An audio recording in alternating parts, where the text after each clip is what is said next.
সবাই যখন মৃত্যুটাকে ভীষণ ভয় পায়, আমি তখন হাসতে হাসতে আল্লাহর কাছে ভীষণ সন্তুষ্টি নিয়ে পৌঁছাতে চাই যে আমি একটা ন্যূনতম ওই জীবনটা লিড করতে পারলাম, যে আমি একটা ইনসাফের হাসি নিয়ে আমি আমার আল্লাহর কাছে পৌঁছাতে চাই।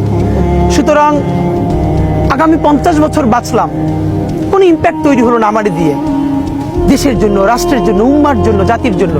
কিন্তু আমি ধরেন 5 বছর বাঁচলাম, সেটার মধ্য দিয়ে যদি আগামী 50 বছরের ইম্প্যাক্ট তৈরি হয়, তাহলে অনেকদিন বেঁচে থাকায় কি সাফল্যের বলেন?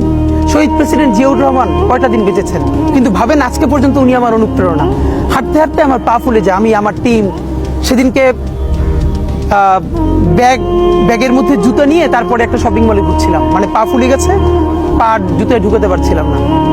তো জিয়াউর রহমানের একটা ওনার গল্প মনে পড়ছিল, যিনি মাইলকে মাইল যখন হাঁটতেন ওনার সাথে স্টাফদের পা ফুলে যেত, কিন্তু ওনার তো আর্মি ট্রেনিং আছে। তখন তাকে বলতো, স্যার আপনার তো আর্মি ট্রেনিং, আমরা তো আর পারি না। এই জন্য ওনাকে মানুষ রাখাল রাজা বলতো।